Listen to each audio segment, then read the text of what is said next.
예, 시간이 되었습니다. 우리 다 같이 찬송가 64장 펴시고 일어나셔서 1절 부르심으로 2023년 53번째 주, 53번째 주 마지막 주일 오전 예배를 하나님 앞에 드리겠습니다.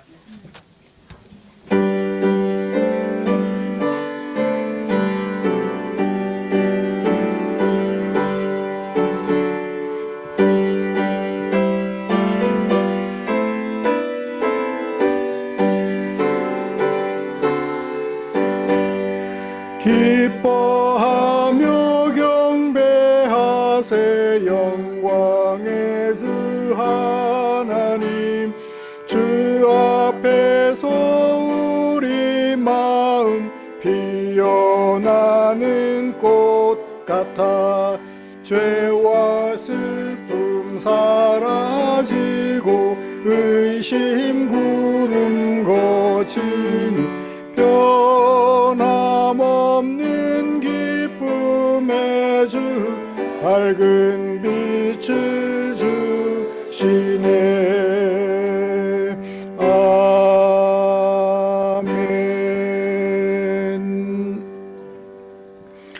수고하고 무거운 짐진 자들아 다 내게로 오라. 내가 너희를 쉬게 하리라. 아멘.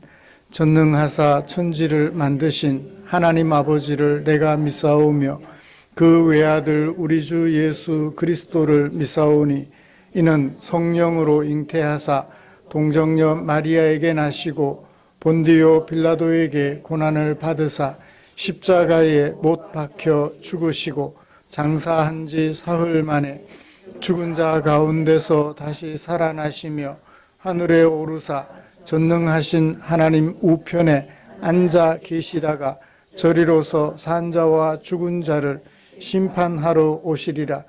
성령을 믿사오며 거룩한 공회와 성도가 서로 교통하는 것과 죄를 사하여 주시는 것과 몸이 다시 사는 것과 영원히 사는 것을 믿사옵나이다.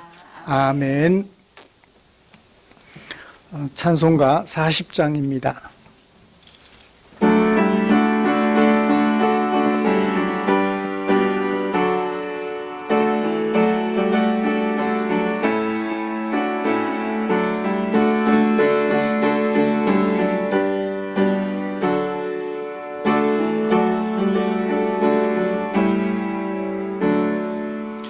찬송으로 보답할 수 없는 큰 사랑, 주님께 영광 할렐루야.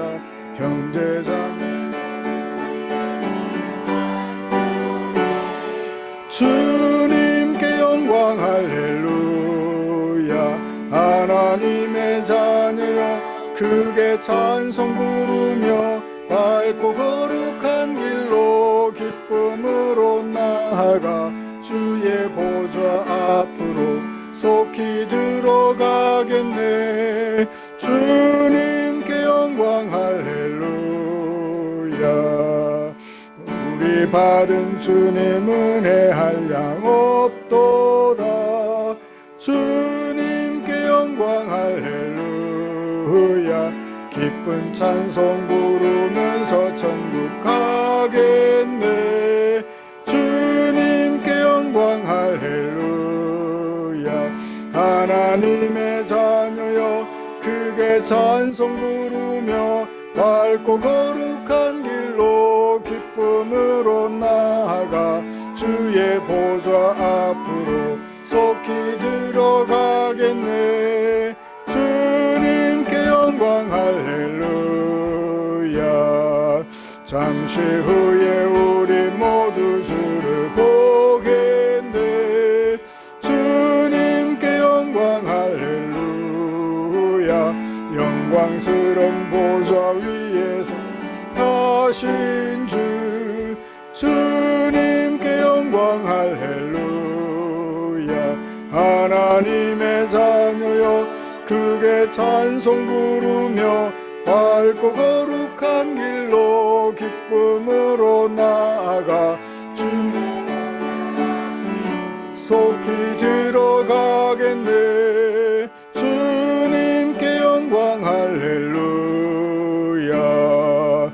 만국 백성 천국에서 소리 높여서 주님께 영광 할렐루야. 영원토록 주의 공로 찬양하겠네. 주님께 영광 할렐루야. 하나님의 자녀여 크게 찬송 부르며 밝고 거룩한 길로 기쁨으로 나아가 주의 보좌 앞으로 속히 들어가겠네. 주님께 영광 할렐루야.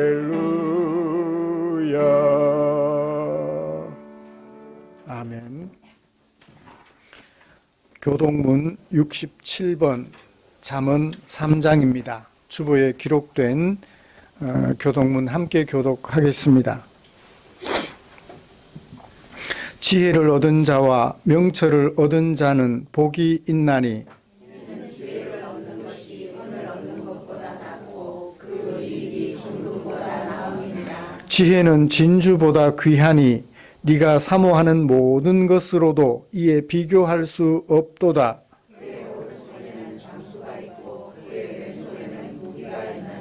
그 길은 즐거운 길이요 그의 지름길은 다 평강이니라.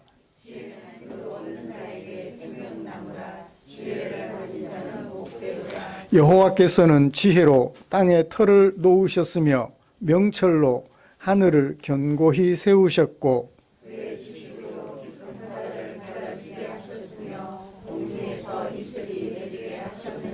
내 아들아 완전한 지혜와 근신을 지키고 이것들이 내 눈 앞에서 떠나지 말게 하라. 대저 여호와는 네가 의지할 이시라. 내 발을 지켜 걸리지 않게 하시리라. 아멘. 자리에 앉으셔서 찬송가 117장 함께 부르시겠습니다. 117장.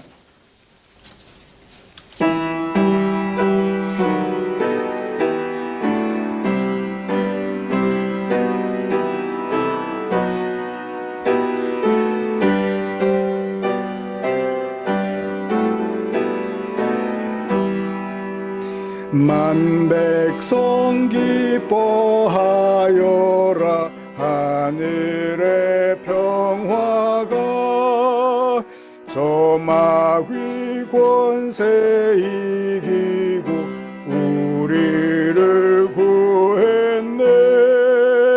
구세주 탄생하심을 다 함께 기리세.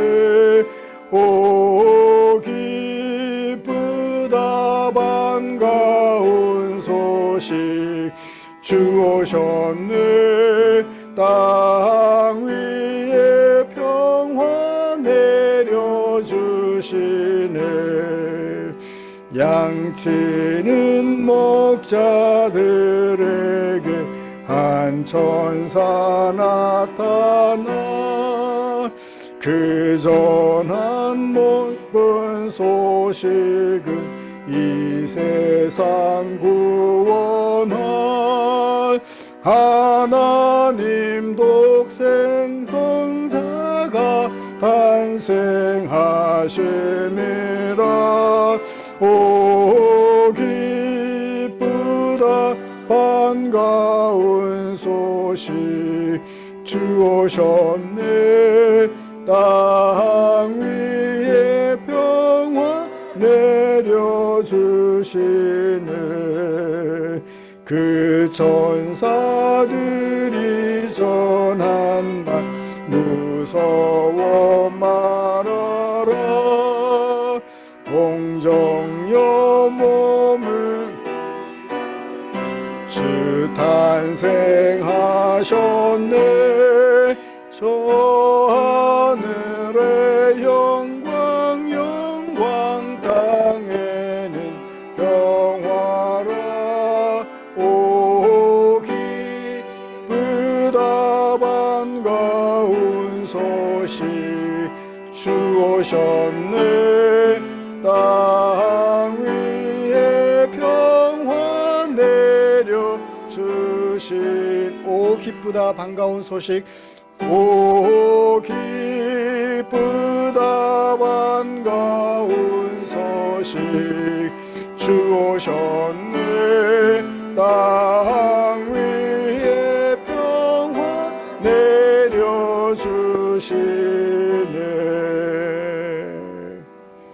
아멘. 이 시간에는 권영목 집사님 나오셔서 우리를 대표하여 기도해 주시겠습니다.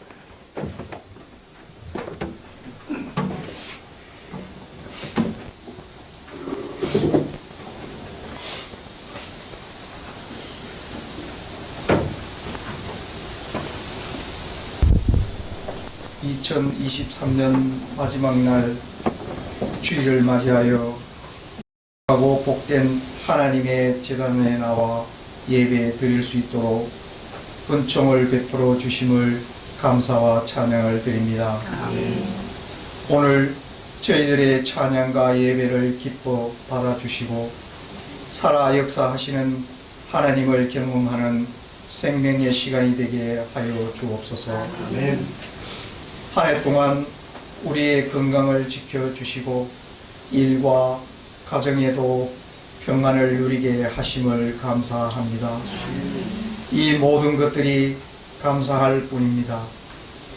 우리가 살아왔던 시간들이 우리의 지혜와 능력이 아니라 모두 하나님의 은혜입니다. 하나님 아래 살아가고 있는 시간과 주의 허락하심 하에 주어진 물질을 비롯한 모든 것들이 하나님으로부터 왔음을 잊지 않고 살아가게 하옵소서. 길이 되고 진리가 되시며 생명이 되시는 하나님, 우리 교회를 사랑하여 주셔서 올 한 해도 주의 은혜로 지켜주시고 내년을 기대할 수 있도록 은혜 주심을 감사합니다. 온 가정이 임마누엘 축복으로 하나님의 나라를 이루기에 부족함 없게 하시고 사업의 터전과 직장을 붙들어 주시고 건강도 지켜주시고 가정들마다 안전의 은혜를 허락하여 주옵소서. 전 세계가 전쟁과 지진 피해로 수많은 생명들을 잃었습니다. 새해에는 전쟁의 위협이 사라지게 하시고 평화와 손잡는 온 세계 민족들이 다 되게 은혜를 내려 주시옵소서. 새해도 변함없이 묵묵히 주님만 바라보고 주의 복음으로 세상을 변화시키는데 큰 역할을 감당하는 저희 교회와 성도들이 되게 하여 주옵소서. 이 시간 목사님의 말씀을 통하여 우리들의 인격과 삶이 하나님께서 보시기에 참으로 아름다운 삶으로 거듭나길 소원하며 우리를 죄에서 구원하신 예수 그리스도 이름으로 기도드립니다. 아멘.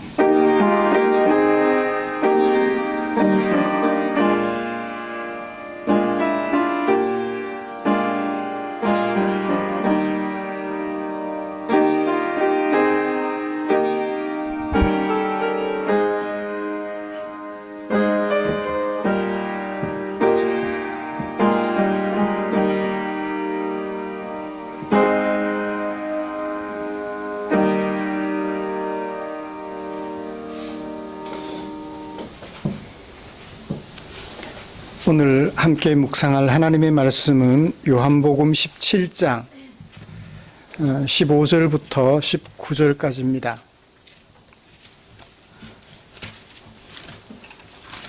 요한복음 17장 15절부터 19절까지요.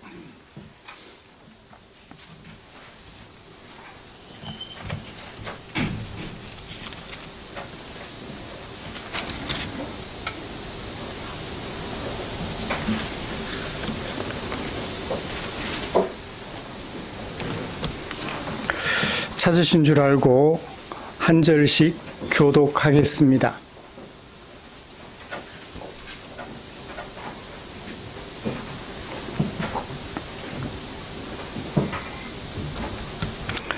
내가 비옵는 것은 그들을 세상에서 데려가시기를 위함이 아니요 다만 악에 빠지지 않게 보전하시기를 위함이니이다. 내가 세상에 속하지 아니함 같이 그들도 세상에 속하지 아니하였사옵나이다. 그들을 진리로 거룩하게 하옵소서. 아버지의 말씀은 진리니이다. 아버지께서 나를 세상에 보내신 것 같이 나도 그들을 세상에 보내었고 같이요. 또 그들을 위하여 내가 나를 거룩하게 하오니 이는 그들도 진리로 거룩함을 얻게 하려 함이니이다. 아멘. 이 시간에 같이 찬양 하나 부르고 말씀 나누고 싶습니다. 오늘은 찬송가입니다. 301장입니다.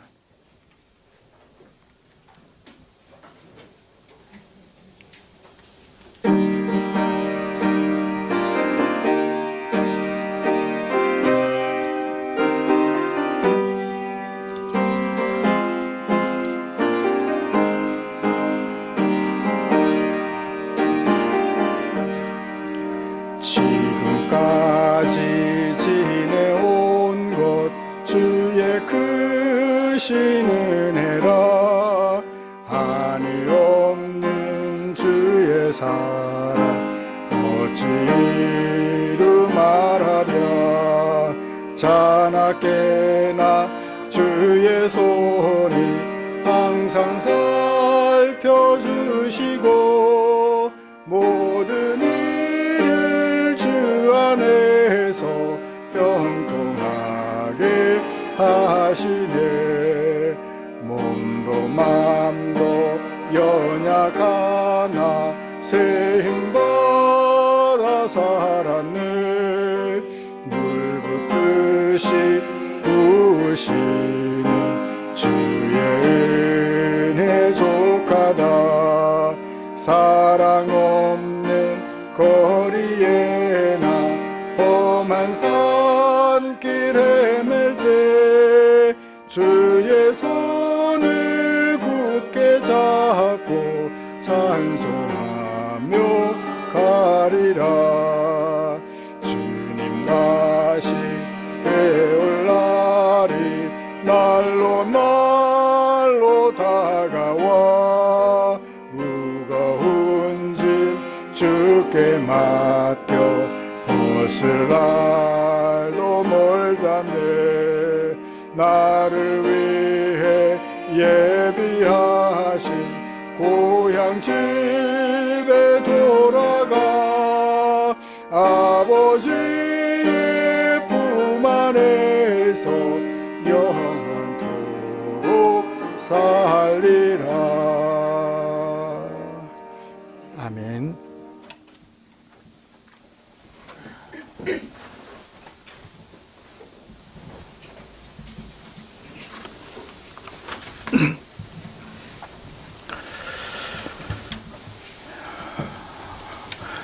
우리는 2023년도 연말을 보내면서 요한복음 17장을 살펴보고 있습니다.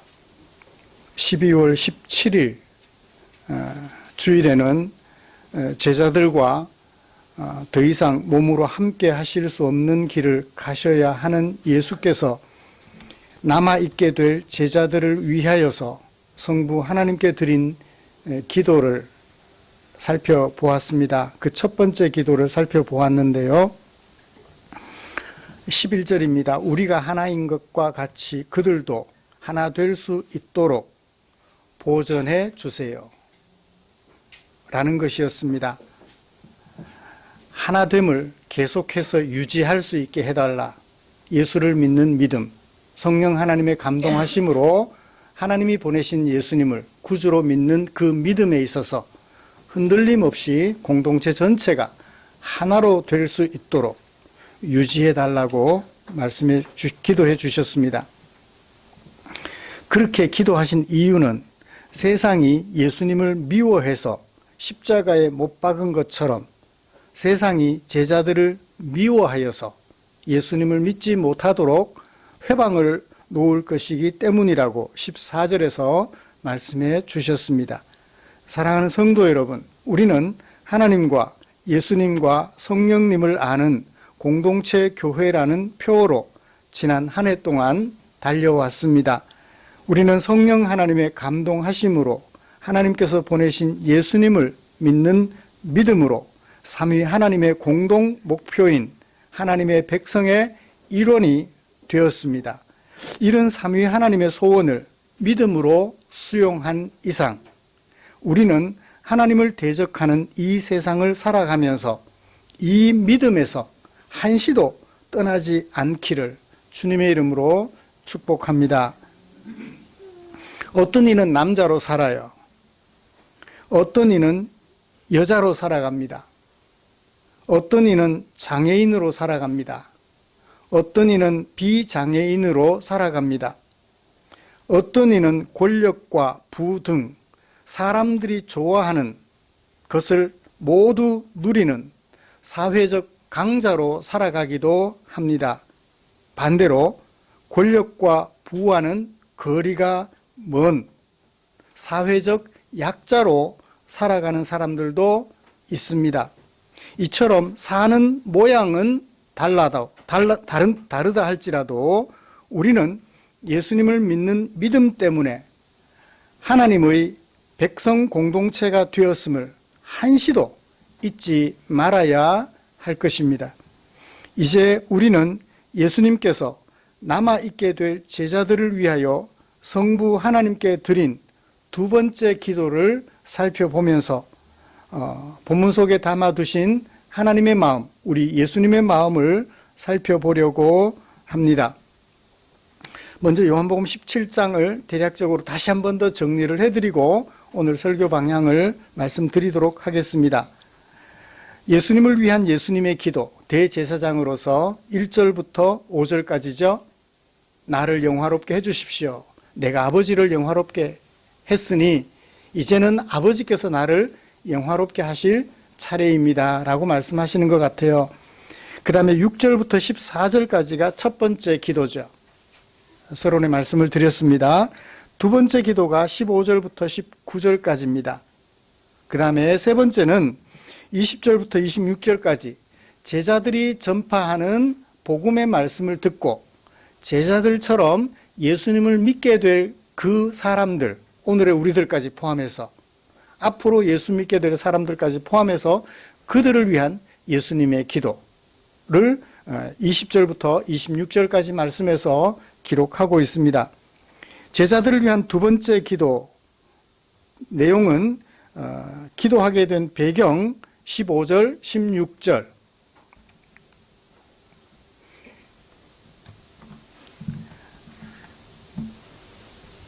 내가 이것을 기도합니다. 왜냐하면 16절 내가 세상에 속하지 아니함 같이 그들도 세상에 속하지 않았기 때문입니다. 라고 두 번째 기도의 도입부를 말한 다음에 두 번째 기도의 중심 내용 17절 당신은 아버지는 그들을 거룩하게 해주세요. 동사는 형태는 명령형입니다.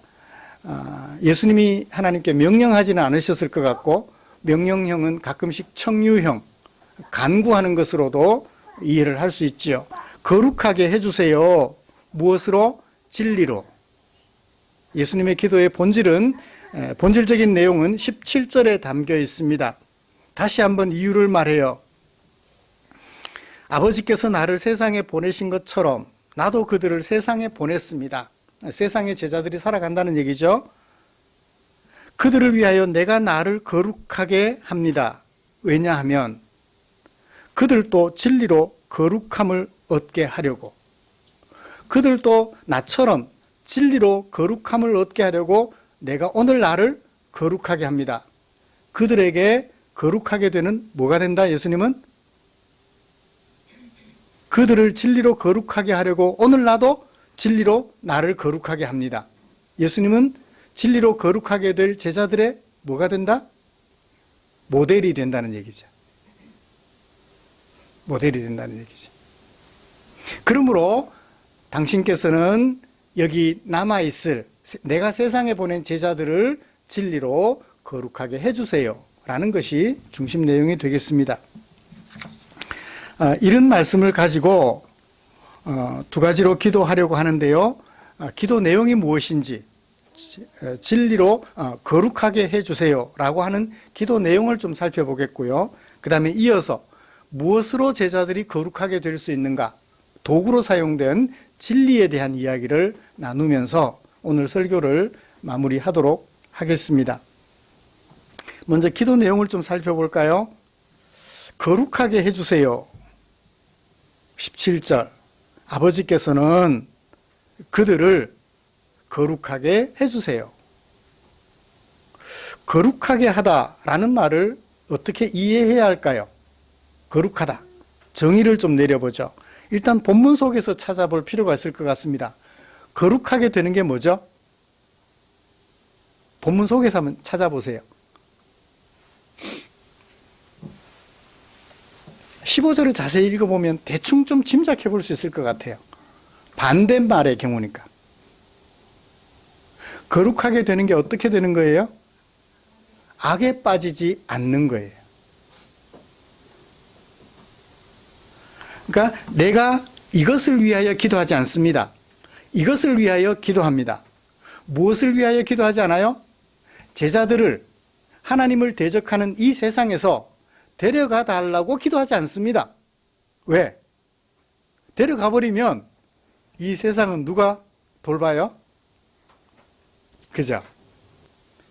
예수님이 오셔서 세상을 돌보고 계시는데 이제 예수님의 뒤를 이어 제자들이 세상을 돌보라고 예수님께서 세상의 제자들을 보내셨는데 데려가 달라고 기도하면 안 되잖아요. 앞뒤가 안 맞죠?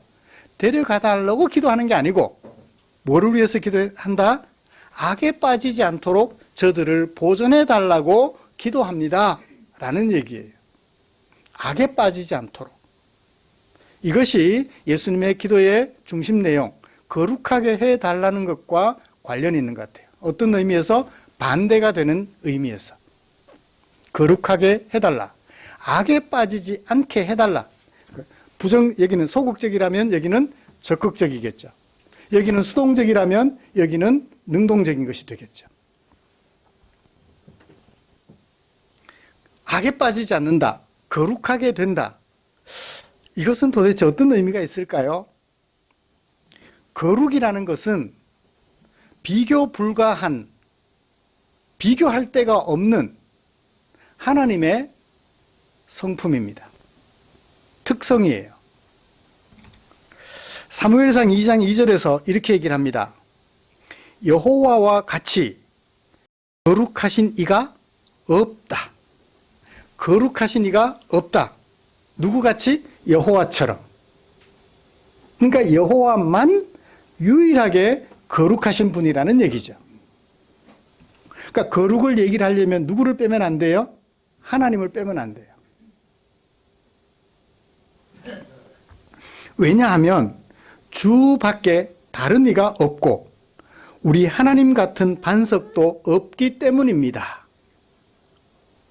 그러니까 하나님같이 거룩한 분이 없기 때문에 하나님만이 유일하신 거룩한 분이기 때문에 거룩을 얘기를 하려면 누구를 살펴야 돼요? 하나님을 살펴야 돼요.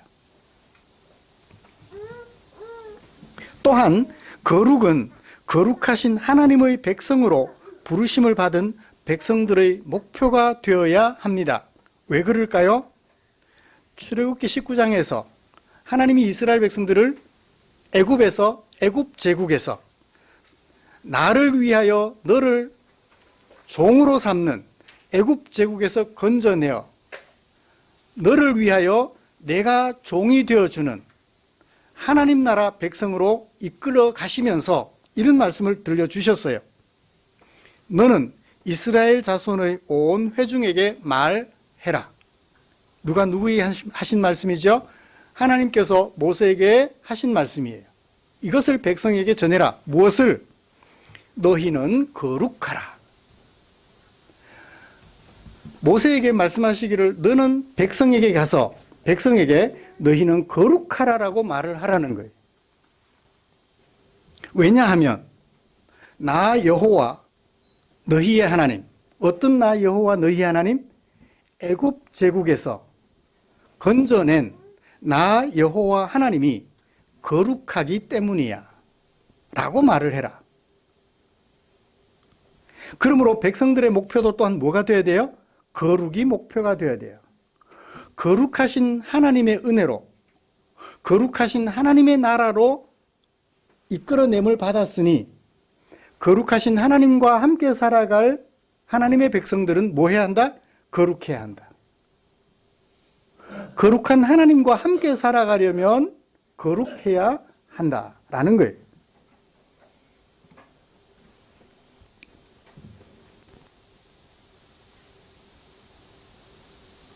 그러므로 거룩한 하나님의 백성들에게 있어서 거룩의 모델, 거룩의 목표는 세상의 도덕적인 어떤 사람이 되어서는 안 돼요. 누구처럼 참 착하게 살았다.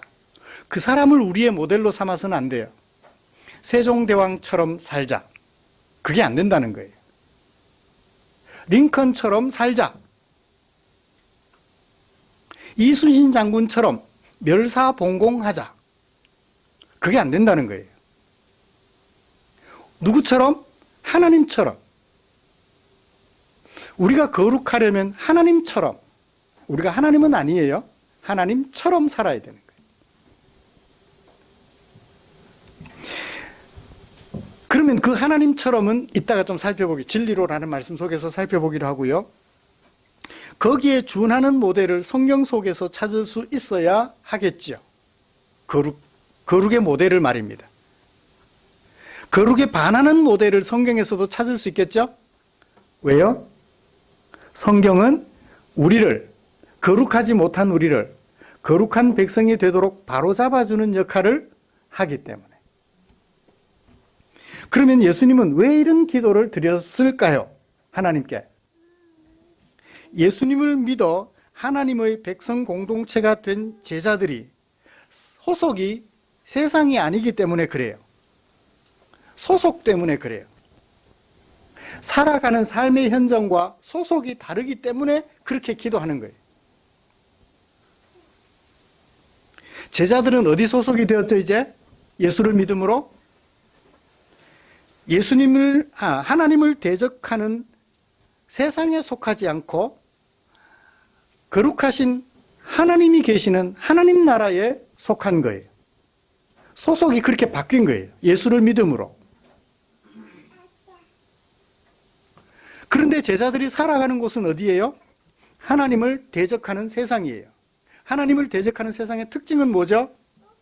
15절에 하나님을 대적하는 세상의 특징은 악에 빠지는 거예요.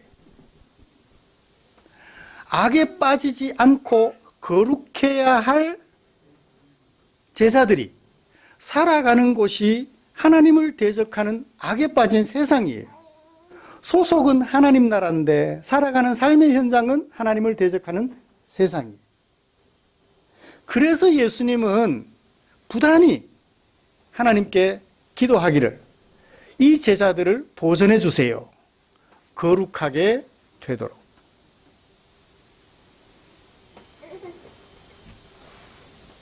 예수님도 마지막에 그렇게 19절 마지막에 그렇게 얘기를 하셔요.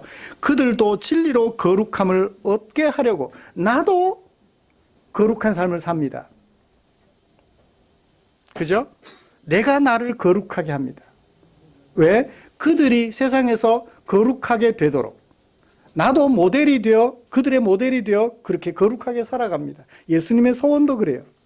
예수님이 아버지께 바라는 기도 제목도 그래요. 저들을 거룩하게 보존해 주세요. 살아가는 세상이 거룩한 하나님의 나라면 굳이 거룩하게 해달라고 기도할 필요가 있을까요? 없을까요? 없겠죠. 그래요. 살아가는 세상이 모두 거룩한 사람들이면 모두 거룩한 사람들만 있으면 굳이 거룩하게 해달라고 기도할 필요가 없겠죠. 그렇게 기도한다는 것은 그렇게 안 살 수도 있는, 그렇게 살지 못할 수도 있는 상황에 처해 있다는 것을 전제로 하고 있잖아요. 그렇죠? 제가 어릴 때 자라면서 저희 아버지께서 늘 이런 말씀을 하셨어요. 거짓말하지 말라고. 어제 거짓말에 된통 당하셨는지 아마 저희 구남매가 다 그런 말씀을 들으셨을 것 같아요. 제발 거짓말하지 말고 살라고.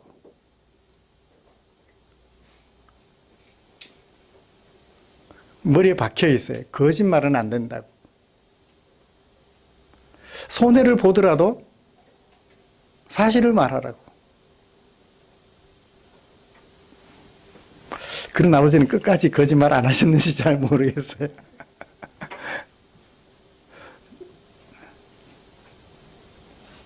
너무 사실을 말해서 좀 마음을 아프게 하실 때가 있기는 있었지만, 좀 이렇게 꾸며서 얘기를 하셔도 될 텐데 너무 진실을 말해서 마음이 이렇게 좀 아플 때도 있기는 있었어요.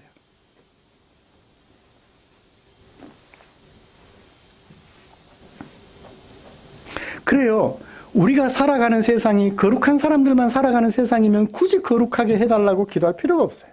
근데 거룩하지 않은 사람들, 악에 빠진 사람들과 함께 살아가다 보니까 우리는 뭐 해야 된다? 거룩해야 된다라는 것을 하나님께 기도하고 있는 것이지요. 사랑하는 성도 여러분, 제자들은 예수님의 이런 기도 앞에 서 있어요. 이런 기도를 하는 예수님을 앞에 두고 있다고요. 이 기도를 들었을 때 저들을 부자 되게 해주세요도 아니고 오래 살게 해주세요도 아니고 하나님 오른편에 앉혀주세요도 아니고 하나님을 대적하여 악을 도모하는 세상 속에서 거룩한 백성들이 되게 해주세요 라고 기도하는 예수님의 기도를 들으면서 제자들의 마음은 어땠을까요?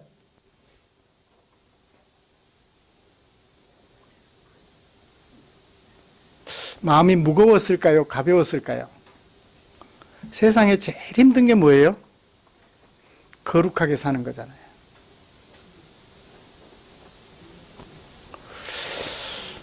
바리새인들은 대단해요. 나 거룩하게 살았어요. 예수님 앞에 당당하게. 어떻게 영생 얻습니까? 거룩하게 살아라. 십계명 율법을 지켜라. 거룩하게 살아라는 얘기예요.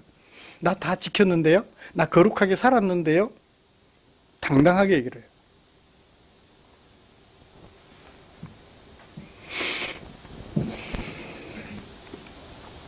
너무 쉽게 생각하는 경향이 있어요. 거룩하게 되다라는 것을. 제자들이 쉽게 거룩하게 될 수 있으면 예수님이 하나님께 이 제자들을 거룩하게 해달라고 기도할 필요가 있을까요? 없을까요? 없죠. 제자들이 간단하게 이룰 수 있는 것을 예수님이 굳이 하나님께 기도할 이유가 없잖아요.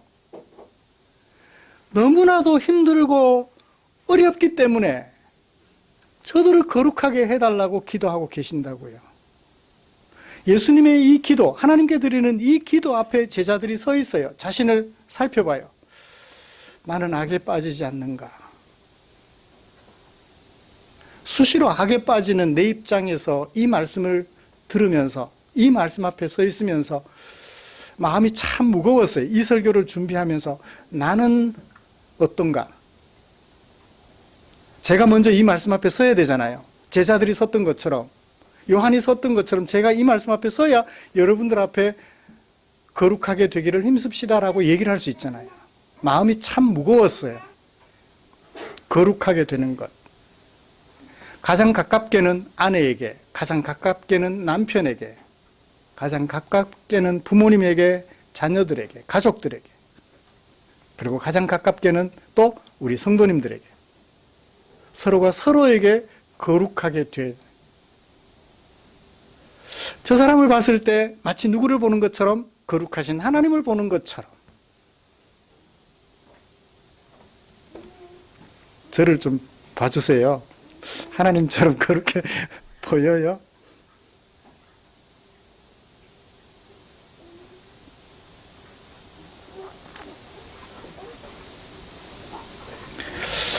이 말씀 앞에 거룩한 부담감을 우리 좀 가졌으면 좋겠어요.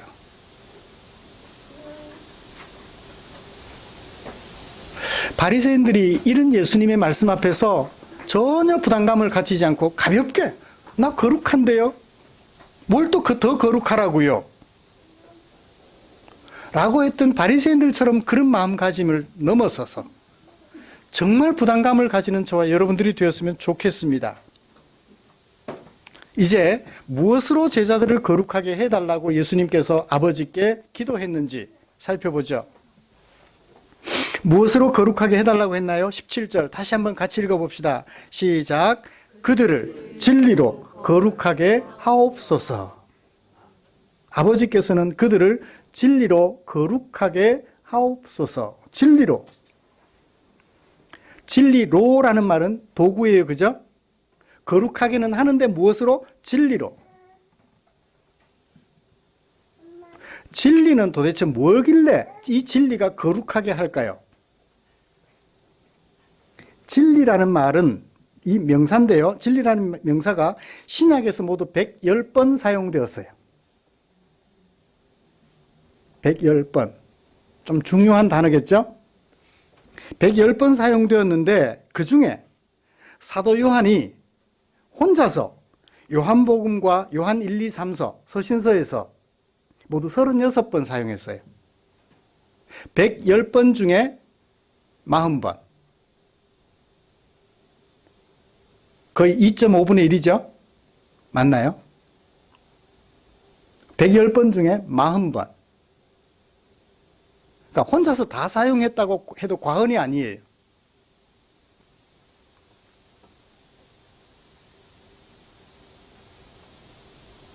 그리고 그 진리의 용도에 대해 이렇게 진리라는 말을 많이 사용한, 진리라는 명사를 많이 사용한 요한이 진리의 용도에 대하여 분명하게 언급했습니다.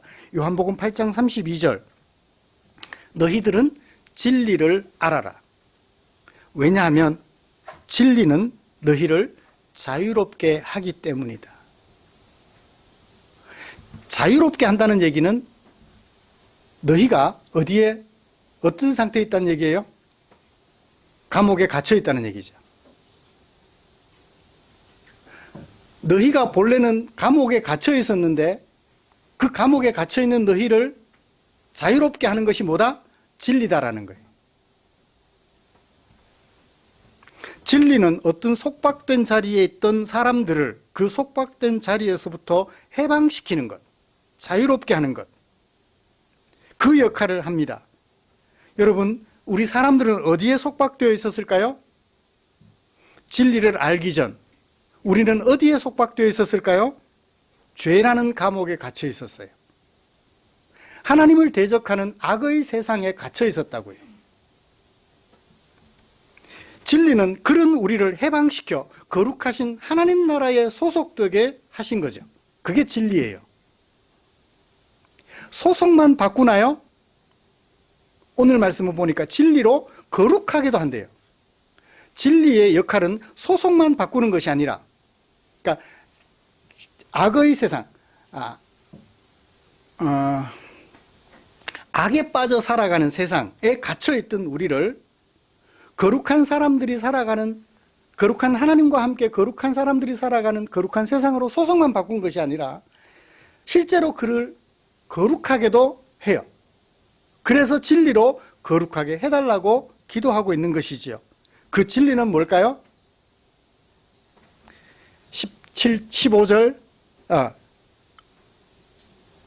17절 마지막 하반절.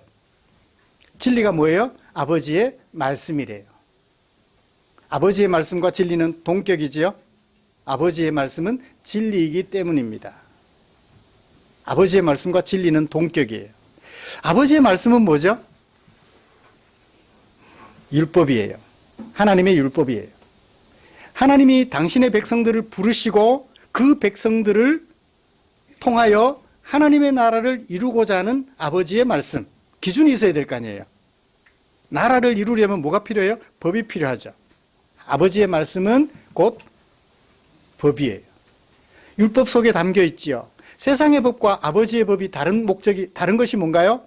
세상은 너를 이용하여 내가 행복해지는 거예요. 세상의 법은. 그래서 세상의 법은 모두 각 사람들의 권리를 보장해주는 일에 집중되어 있습니다. 각 사람의 권리를 보장해주는 데 집중되어 있어요. 그래서 권리 침해를 당하면 뭘 이용해서? 법을 이용해서 소송을 하죠. 내 권리 침해당했다. 내 권리를 보장해다오. 하나님 나라에는 뭘로 바뀌죠?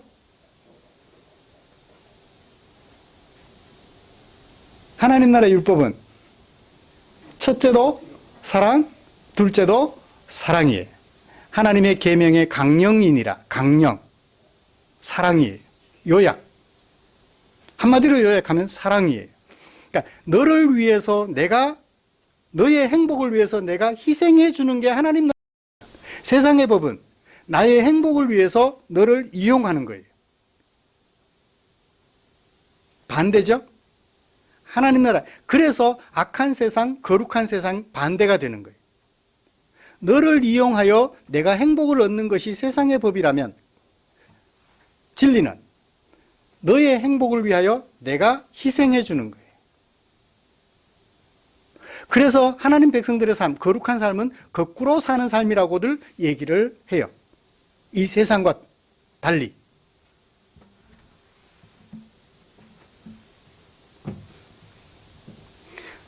자, 그러면 그 아버지의 마음은, 마음을 담은 아버지의 말씀은 어디에 있죠? 성경 속에 있죠. 성경에는 아버지의 마음과 달리 악에 빠진 모습을 보여주기도 하고, 아버지의 마음에 합하게 아버지의 말씀에 온전하게 살아가는 모양도 있어요. 성경은 참 좋은 게 그거예요. 실패하는 모습도 있는 그대로 보여주고 성공하는 모습도 있는 그대로 보여줘요.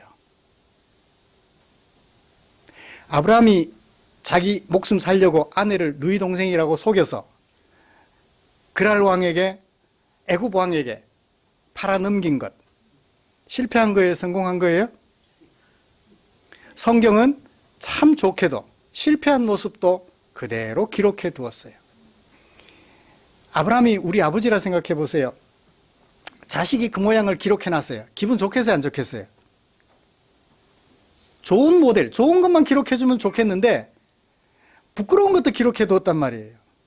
우리가 읽으면서, 그런 아브라함을 읽으면서 아브라함을 나쁜 사람이라고 말을 하나요? 나는 아브라함처럼 안 살아야 되겠다라고 얘기를 하나요? 나쁜 사람이라고 평가하기보다는 이렇게 살면 안 되겠구나라고 나를 바로잡을 수 있어요. 그죠? 좋은 모습이 있어요. 아브라함이 가나안 땅을 보아요. 조카 롯에게 말합니다. 네가 좌하면 내가 우하고 네가 우하면 내가 좌할게. 선택권을 누구에게 맡겨요? 롯에게 맡겨요. 왜? 안 다투려고. 땅 좋은 게 중요한 것이 아니고, 좋은 땅 차지하는 것이 중요한 것이 아니고, 너와 내가 다투지 않는 것이 중요하다는 것을 아브라함이 알았어요. 이건 잘한 거예요, 못한 거예요? 잘한 거예요. 좋은 땅 차지하고 싶잖아요. 그가 조카일지라도, 아니 그가 아들일지라도. 아직 젊은 아빠가 좋은 땅 차지하고 싶겠죠. 그런데 선택권을 조카에게 맡겨줘요. 다투지 않는 것이 소중하다는 것을 알았기 때문에, 재산보다 다투지 않는 것의 중요성을 알았기 때문에 아브라함은 선택권을 조카에게 넘겨줄 수 있었죠. 좋은 모습도 기록하고 있고 좋지 않은 모습도 기록해 두었어요. 그래서 우리를 어떤 백성 되게 하려고? 거룩한 백성 되게 하려고 성경은 가감없이 사실 그대로를 기록하고 있는 것이지요. 그러므로 아버지의 말씀은 진리예요. 우리를 거룩하게 만들어가는 도구로서 진리가 역할을 하게 된다는 것입니다. 그러므로 우리는 누구누구처럼이 아니라 누구처럼? 예수님처럼, 하나님처럼 거룩을 도모해야 합니다. 어디를 통해서? 성경을 통해서. 좋지 않은 모습은 배격하고 좋은 모습은 잘 수용하여 우리의 삶을 거룩한 삶으로 변화시켜가는 역할을 해야 한다는 것입니다. 이것이 예수님이 제자들을 앞에 놓고, 제자들을 남겨놓고 가시는 예수님이 아버지께 드리는 기도였어요. 그러므로 우리에게 관건은 뭐죠? 아버지의 마음, 거룩하게 하는, 아버지의 마음을 담고 있는 성경을 읽고 묵상하는 일에 최선을 다해야 되겠죠? 거기서 내가 무엇을 바로잡고 무엇을 진작시켜 가야 하는지 잘 찾아내는 거예요. 그래서 내가 너를 위하여 어떤 희생을 해야 하는지 그것을 알고 희생하기를 주저하지 않는 저와 여러분들이 되어야 예수님의 이 기도가 이루어질 줄 믿습니다. 이 말씀 앞에 여전히 부담이 크지요? 너를 위해서 내가 뭐 해야 하니까?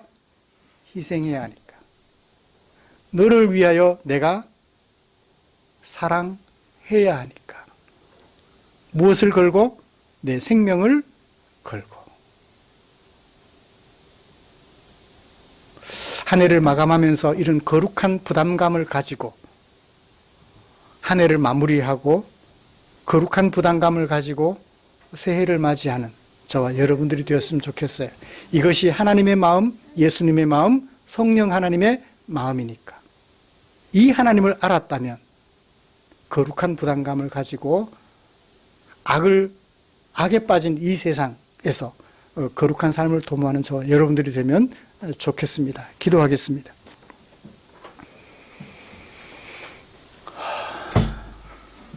우리는 그동안 하나님의 은혜를 입어 공부 잘하는 사람이 되려고 했습니다. 하나님의 은혜를 힘입어 돈 잘 버는 사람이 되려고 했습니다. 하나님의 은혜를 힘입어 키 큰 사람이 되고자 하였습니다. 하나님의 은혜를 힘입어 권력의 한 자리에 앉아보고 싶어 하였습니다.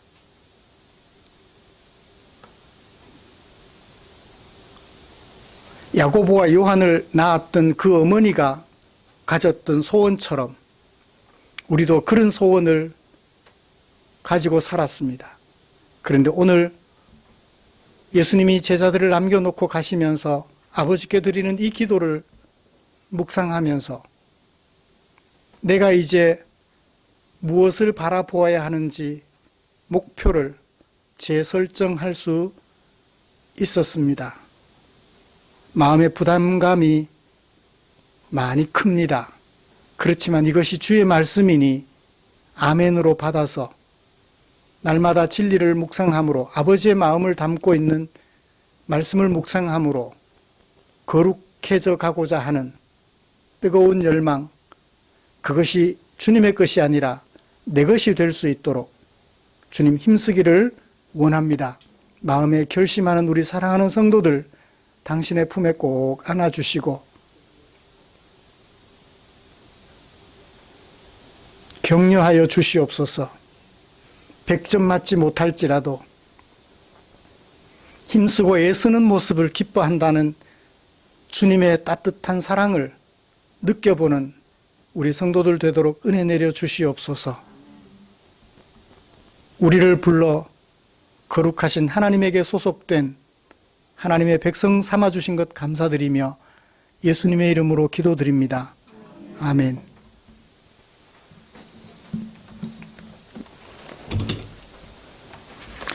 찬송가 634장 부르시면서 준비한 헌금 드리겠습니다.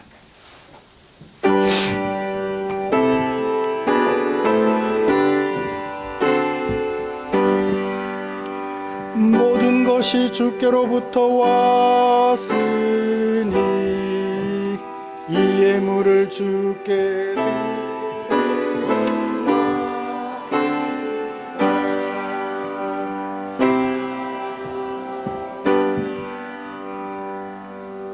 드린 헌금 위해서 기도하겠습니다. 고맙습니다, 주님. 우리를 향한 당신의 사랑 마음에 겨워 내게 향한 아버지의 뜻을 따라 내게 사용하라고 맡겨주신 물질 가운데 얼마를 기꺼이 헌금으로 구별해 두었다가 사랑하는 성도들과 함께 예배드리는 이 자리에 헌금으로 드렸습니다. 너를 사랑하라시는 주의 말씀에 순종하여 거룩을 목표로 삼는 성도들의 마음이 여기 이 헌금함에 있으니 주님 당신의 품에 이 성도들을 꼭 안아주시옵소서.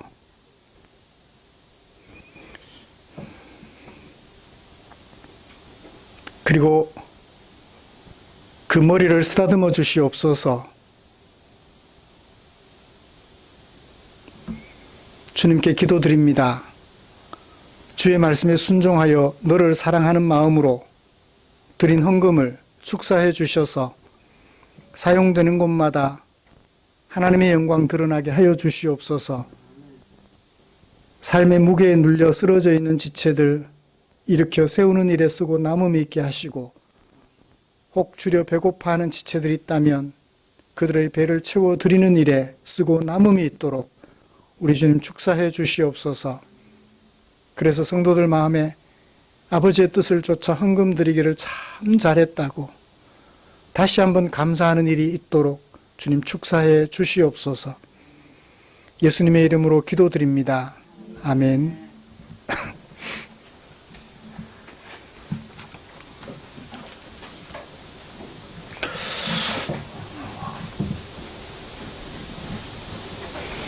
한 해를 누가 정했죠? 사람들이 정했죠? 이걸 한 해라고 하자, 1년이라고 하자.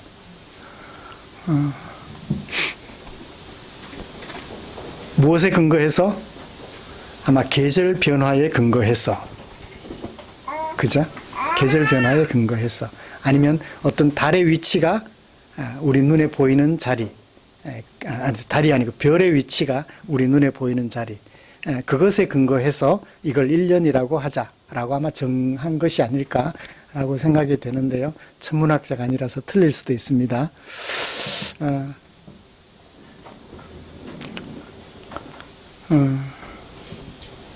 한 해가 벌써 저물었네요. 주름이 하나 더 생겼나요? 머리카락이 하나 더 휘어졌나요? 그걸 세월이라고 그러죠? 지나가는 세월이라고 그러는 것 같아요. 빠르게 지나가는 것 같습니다.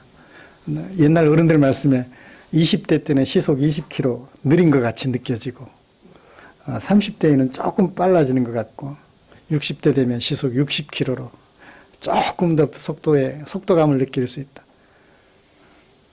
90대쯤에는 그냥 날아가는 것 같겠죠? 세월은 똑같은데 느낌이 달라요. 체감 온도, 실제 온도와 체감 온도가 다른 것처럼 속도에 대한 감각도 나이에 따라 좀 다를 것 같아요. 진중하게 생각하셔서 한 해 한 해를 보람있게 마감하고 또 새해를 맞이하는 저와 여러분들이 되었으면 좋겠다 생각합니다. 다음 주기도 박태윤 집사님, 우리의 삶과 인격을 거룩하게 만들어가는 진리이신 아버지의 말씀 묵상하는 일에 최선을 다해 주십시오. 매일성경 2024년 1, 2월호 준비되었습니다. 가시면서 챙겨가셔서 새해부터 내일부터 또 묵상하는 일에, 아버지의 말씀 묵상하는 일에 최선을 다하시고, 그래서 하나님이 거룩하신 것처럼 우리도 거룩해져 가는 한 해가 되면 좋겠습니다. 예배 마친 후에 공동의회 시간 별도로 가지도록 하겠습니다. 2024년 달력 준비되었습니다. 유익하게 활용해 주십시오. 곁에 계시는 분들과 한 번 더 인사 나누시죠.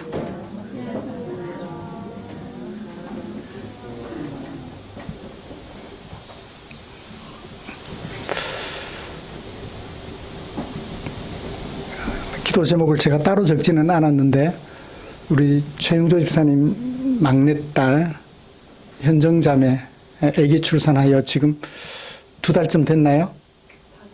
2달 다 돼가죠. 이름은 혹시 나윤이, 가윤이. 큰애가 나윤이, 둘째가 가윤이. 거꾸로 가나 그렇게 되네. 나윤이, 가윤이. 김가윤. 가윤이 건강하게 잘 자라도록 위해서 기도해 주시고, 이사도 했다고 알고 있는데 잘 정착하고 교회 생활도 어느 정도 아기가 성장하면서 잘 회복할 수 있도록 기도해 주시면 고맙겠습니다. 대웅 형제도 독감인지 코로나인지 모르겠다. 검사를 안 해본 것 같아요. 근데 고생하고 있으니까 회복할 수 있도록 기도해 주시면 고맙겠습니다.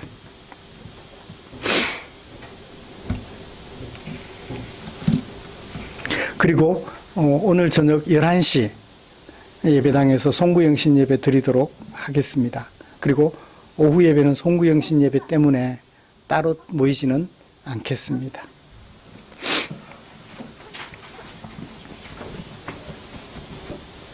찬송가 57장 펴시고 일어나셔서 찬송 부르고 축도함으로 예배를 마치겠습니다.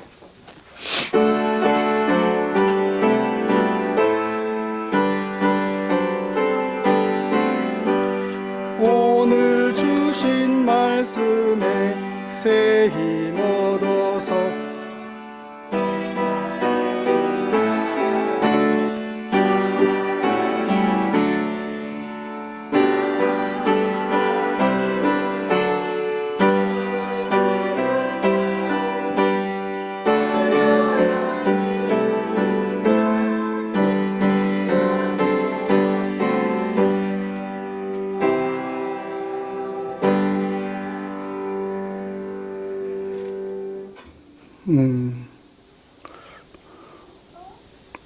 중요한 것 하나를 제가 빼먹은 것 같아서 2024년도 교회를 섬길 직분자 호명을 하고 그 새해를 맞았으면 좋겠습니다.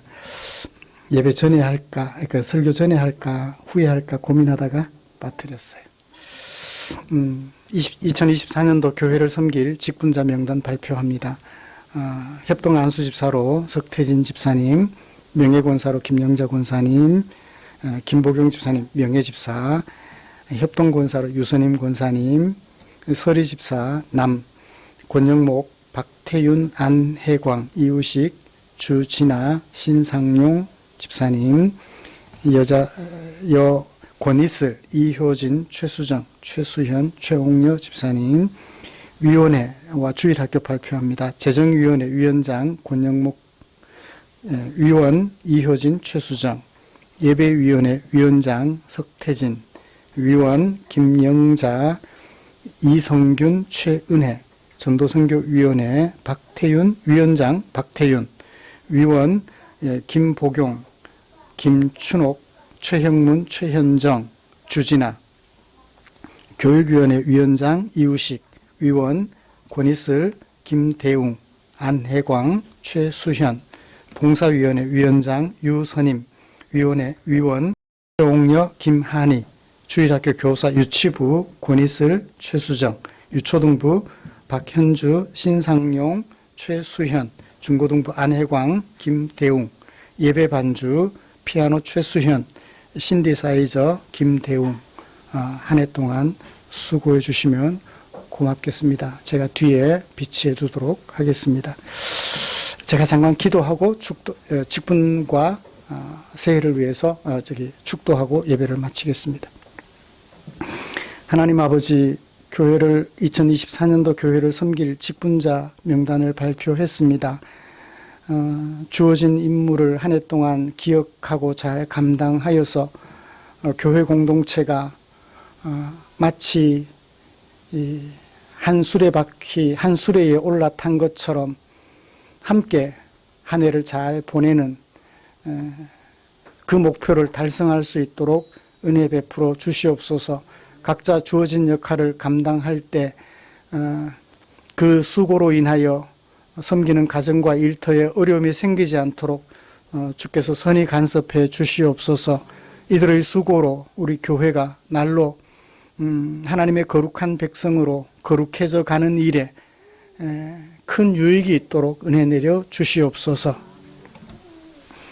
우리 구주 예수 그리스도의 은혜와 하나님 아버지의 지극하신 사랑하심과 성령 하나님의 인도하시고 위로 충만, 교통 격려하시는 은혜가 이제 우리 주님께서 아버지께 세상에 남겨질 제자들을 위하여 기도하는 그 기도 내용을 기억하여 하나님의 말씀으로 거룩해져 가기를 날마다 힘쓰고 애쓰기로 다짐하면서 예배를 마치는 모든 지체들 위해 지금부터 영원토록 함께 계시기를 축원하옵나이다.